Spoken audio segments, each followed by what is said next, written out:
Hello, dear students. Today we will discuss a topic that is saint of gutters. Saint of gutters. It has been compiled by Professor Neeraja Matu.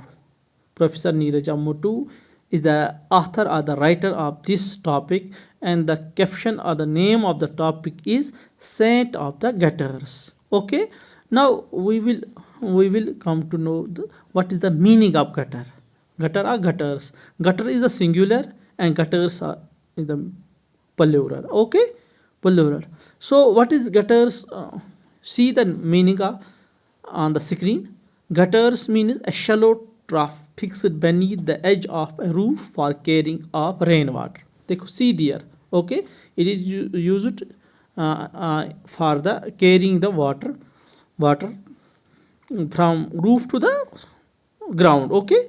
Second meaning is blank space between facing pages of a book or between adjacent columns of type or stamps in a sheet. Okay, is the second meaning. And third meaning is the of a candle or a flame flicker or burn unsteadily when we burn the candle. Okay. And fourth is archaic, makes channels or furrows in something.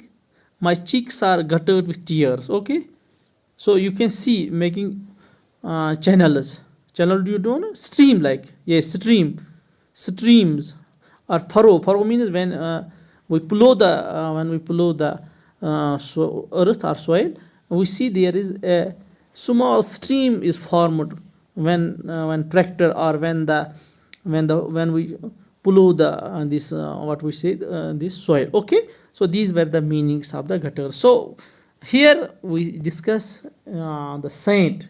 Saint means a divine personality, a sacred personality. So who is the sacred personality in this lesson? And the sacred personality is Mother Teresa. You must have heard the name of the Mother Teresa. What is special about her? The special about her is that she was honored with Nobel Peace Prize. Okay, there is a Nobel Prize for different subjects, and one of the subject is peace. Like we are having for economics, we are having for chemistry, we are having for the physics, we are having for art and literature, and one such prize is kept for the peace. Okay, and this lady, the Mother Teresa, was given Nobel Peace Prize.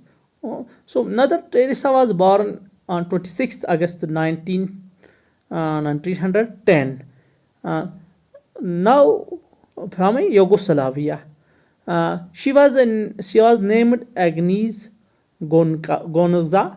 Her father was a successful businessman. We don't discuss these things. We will discuss her contribution. Mother Teresa was one of the greatest figure of the 20th century. She did not hold any powerful position in politics or government. Yet she ruled over the hearts and minds of countless numbers of people in almost every country. That means in every country she was having her followers.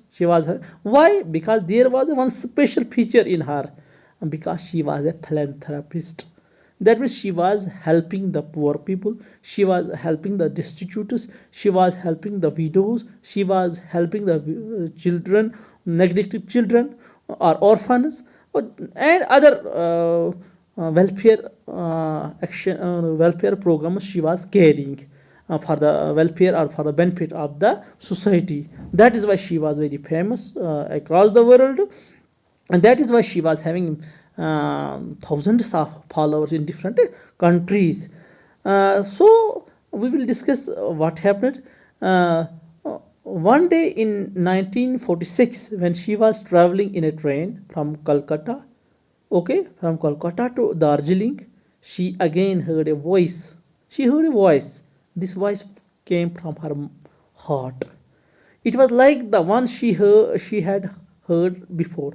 Before this, she had once heard the voice. Voice means it was a divine voice. it was guidance for her. It was an intuition for her, that how she should do, what are her responsibilities vis-a-vis the society. So what happened, she had heard before it, it told her that now she must leave the convent and help. She was working in a convent. You know the convent, we are having the convent school, missionary schools, okay. And help the poor by living with them. That means she should work, she should stay in those families who are destitute, who are in need, who are poor. So she has to work for their benefit or for their welfare. She has to carry the welfare programs and schemes for the upliftment of these people who are otherwise ignored by general public. What she decided then, Mother Teresa asked her church order to give her permission to leave the convent and to start a new order of nuns. She got the permission, and the order of the missionaries of charity was born in 1948. Missionaries of charity. Charity, do you know me? When we give something to somebody, that is known as charity. We are there is a famous English saying, charity begins at home. When we give for the pleasure of Allah something to some people who are deserving, that is known as a charity. Whatever thing may be, that can be money, that can be clothes, that can be food, and that can be food, that can be moral support. Now she gave up her nun's habit. She was nun. Do you know nuns? Nuns are the pious women. They don't marry, and they devote their life for preaching the Christianity and the welfare programs. Okay. Now she gave up her nun's habit and dressed in a cotton blue bordered white sari which reflected her simplicity. That means she was simple. She wanted to look like the poor Indian woman who dressed similarly with their heads covered by the sari. She set up Nirmal Hariday home for the poor. She set a home for the poor people where she was caring the poor people, where she was feeding them, where she was even giving them medicines. Every sort of help she was ensuring these poor people in that very house. What was the name of that house? Nirmal Hariday home. Okay. She was awarded the Nobel Peace Prize in 1979 for her exemplary selfless work. What does selfless mean? Is when that work which we work without getting any reward from the people, we work voluntarily for the pleasure of Allah or for, okay, that is known as the exemplary selfless work. Before her death in 1997, she had opened a number of branches of missionary of charity in many different countries. That means she separated this message or this mission to different countries where she was taking care of the poor people or destitute or those who are in need, or those who are neglected, those who are ignored. Mother Teresa was truly a saint of our time. She brought comfort to the destitute. Destitute means helpless. Those people who are poor, who don't have access, those who are also illiterate, those who are in need of others, in need of help.